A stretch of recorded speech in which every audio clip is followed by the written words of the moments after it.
وہ کہتے تھے کہ لوگوں اے بنی اسرائیل، درخت کی جڑ پر کلہاڑا رکھا جا چکا ہے، ہوش میں آ جاؤ، توبہ کرو، باز آ جاؤ، لیکن کسی کے کان پہ جوں تک نہیں رینگی۔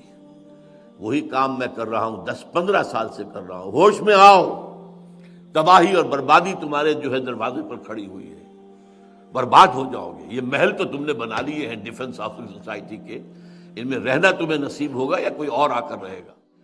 میں نے اس سے پہلے 3.25 سال پہلے اسی جگہ پر 29 فروری 2004 کو تقریر کی تھی، اس کا یہ میرے پاس اب بھی موجود ہے نوٹس، اور اس کا اشتہار جو دیا تھا اس میں لکھا تھا اخبار میں بہت بولڈ، کیا پاکستان کے خاتمے کی الٹی گنتی شروع ہو چکی ہے؟ کیا پاکستان کے خاتمے کی الٹی گنتی شروع ہو چکی ہے؟ اور میرا جواب تھا اٹس اے بگ یس، ہاں پاکستان کے خاتمے کی الٹی گنتی شروع ہو چکی ہے۔ یہ ہے 4.25 سال پرانی بات۔ اس وقت جو میرا سغرا کبرا تھا وہ بنیادی طور پر 2 باتوں پر تھا۔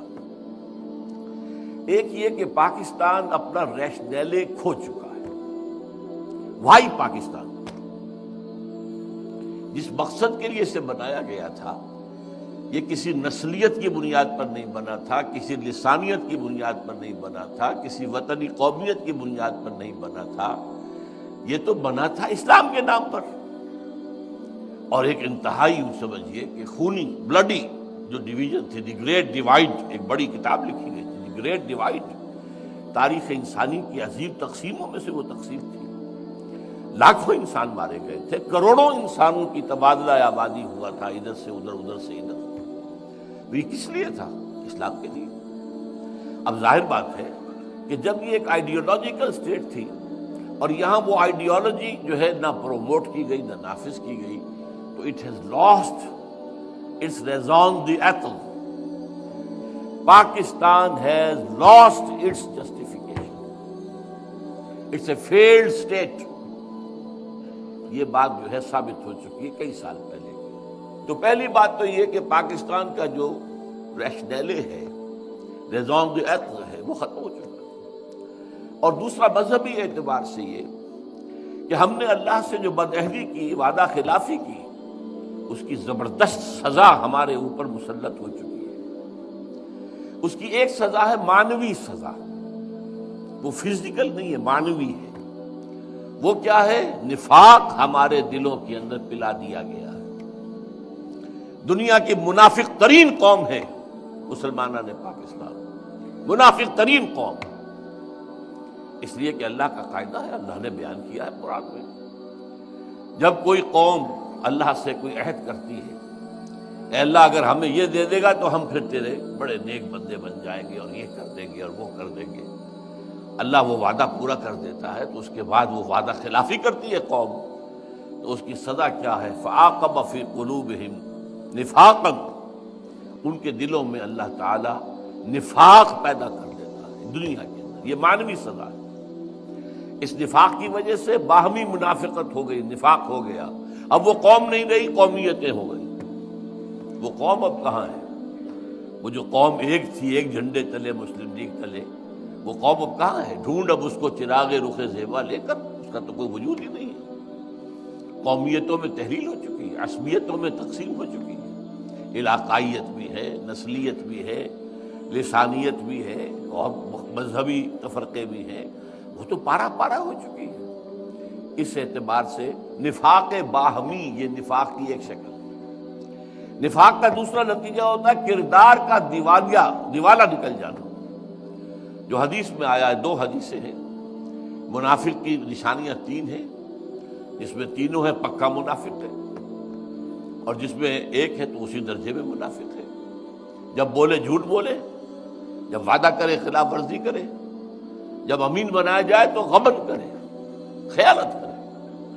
اب یہ یارڈ سٹک لے کر اپنے معاشرے کو آپ ناپ لیجیے، from which ever angle you like, جدھر سے چاہیں اس کا جو سیکشن ہے کاٹ لیجیے اپنی قوم کا۔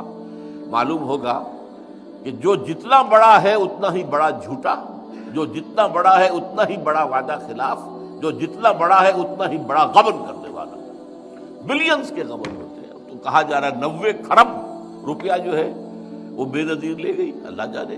اب ہم تو یہی سن ہی سکتے اور تو کچھ نہیں کہہ سکتے۔ تو بہرحال دوسرا جو ہے وہ نفاق باہمی کے بعد یہ جو انسانی اخلاقیات کا جنازہ نکلا ہے اس ملک سے، واقعتاً وہ بھی اسی نفاق کا نتیجہ ہے۔ اور تیسرے یہ کہ سب سے بڑا منافقت کی علامت ہمارا دستور ہے، کہنے کو سارا اسلام اس میں لکھا ہوا ہے، حقیقت میں زیرو ہے۔ تمام اسلامک پروویژنز ان ایفیکٹو ہیں، کوئی ان کی مؤثر ہونے کی شکل نہیں ہے، لکھا ہوا ہے۔ صرف ایک قرارداد مقاصد پر بھی اگر ایک جملے کا اضافہ ہو جائے کہ یہ article it will take precedence over the whole of the constitution, یہ کافی ہے، پورے دستور کو اسلامی بنانے کے لیے کافی ہے۔ لیکن نہیں، ایک آرٹیکل ہے جیسے اور بے شمار آرٹیکلز ہیں، یہ دوسری آرٹیکلز کے اوپر کوئی حکمران نہیں ہے۔ اور آپ کے جسٹس نصیب حسن شاہ صاحب نے یہ فیصلہ دیا تھا چیف جسٹس کی حیثیت سے۔ تو اسی طریقے سے کوئی قانون سازی کتاب و سنت کے منافی نہیں کی جائے گی، اس کو بھی اٹیچ کر دیا گیا کاؤنسل آف اسلامک آئیڈیالوجی سے۔ وہ رپورٹیں دیتی رہے گی، رپورٹوں کے انبار لگ گئے، الماریاں بھر گئی، کوئی ایک رپورٹ بھی آج تک پارلیمنٹ میں پیش نہیں ہوئی، کسی ایک رپورٹ کی بنیاد پر بھی کوئی قانون سازی نہیں ہوئی۔ اور ہمارا وہ جو ایک ڈکٹیٹر آیا تھا اسلام کے نام پر، ضیاء الحق، اس نے فیڈرل شریعت کوڈ بنائی تو اس کو 2 ہتھکڑیاں پہنا دی، 2 بیڑیاں ڈال دی، دستور پاکستان تمہارے دائرے سے خارج، جوڈیشل پروسیجرل لاز تمہارے دائرے سے خارج، مسلم فیملی لاز تمہارے دائرے سے خارج، اور یہ کہ جو فسکل لاز ہیں مالیاتی وہ بھی 10 سال تک خارج۔ رہ کیا گیا؟ فریب، جھوٹ، دھوکہ دینے کے لیے دنیا کو فیڈرل شریعت کوڈ۔ اب روپے کروڑوں خرچ ہو رہے، تنخواہیں ہیں، سب کچھ ہے، یہ سب ایکسرسائز ان فیوٹیلیٹی۔ اس اعتبار سے یہ 2 پہلو ہیں جو میں گنتا رہا ہوں۔ اب تیسرا پھر عذاب اللہ کی طرف سے ایک آیا تھا جو فزیکل عذاب ہے، وہ سن 71 میں آ گیا تھا، ملک 2 لخت ہوا، بدترین شکست ہوئی۔ اور میں ہمیشہ سے کہتا چلا آ رہا ہوں، یہ اچھی طرح نوٹ کر لیجئے کہ جس طریقے سے بنی اسرائیل پر جو تباہی آئی تھی نبوکدنضر کے ہاتھوں، تو اس سے پہلے جو ہے بہت سے اللہ کے نبی جو ہیں انہیں اس کی جو ہے وہ وارن کرتے رہے تھے۔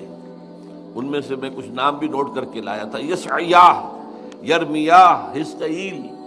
وہ کہتے تھے کہ لوگوں، اے بنی اسرائیل، درخت کی جڑ پر کلہاڑا رکھا جا چکا ہے، ہوش میں آ جاؤ، توبہ کرو، باز آ جاؤ۔ لیکن کسی کے کان پہ جوں تک نہیں رینگی۔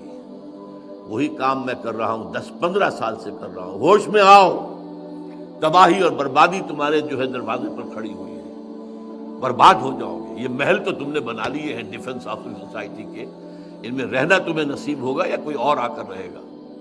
جیسا قرآن مجید میں آیا ہے، وَسَكَنْتُمْ فِي مَسَاكِنِ الَّذِينَ ظَلَمُوا، جب قوم کو برباد کر دی جاتی ہے تو کوئی اور آ کر پھر ان کے گھروں کے اندر جو ہے ڈیرا ڈالتا ہے، رہتا ہے، ان محلوں کے اندر جو ہے رونق افروز ہوتا ہے۔ تو یہ ہوتا ہے، ایک قوم خلاص ہو گئی، ثمود ختم ہو گئی، اس نے محل بنائے ہوئے تھے تو کوئی اور ہی آ کے اس میں آباد ہوئے نا، پھر تو یہی ہوگا۔ دیکھنا ان بستیوں کو تم کے ویراں ہو گئی، اور درخت کی جڑ پر کڑھاڑا رکھا جا چکا ہے۔ یہ میں کہہ رہا ہوں، 15 سال سے کہہ رہا ہوں، لیکن یہ ہے کہ مجال نہیں، نہ عوام کے کان پہ کوئی جوں رینگی ہے، سوائے اس کے کہ آپ حضرات آ جاتے ہیں، بڑا کرم کرتے ہیں، میری باتیں سن لیتے ہیں، کڑوی کسیلی باتیں بھی سن لیتے ہیں، لیکن کوئی حلقہ ہمارے ہاں کا مؤثر، کوئی دینی جماعت، کوئی دینی تنظیم کچھ سوچنے کو تیار نہیں، کوئی لمحہ فکریہ اس کے لیے نہیں۔ یہ ہیں وہ 3 باتیں جس کی بنا پر آج سے 3.25 سال پہلے میں یہ کہہ چکا ہوں کہ پاکستان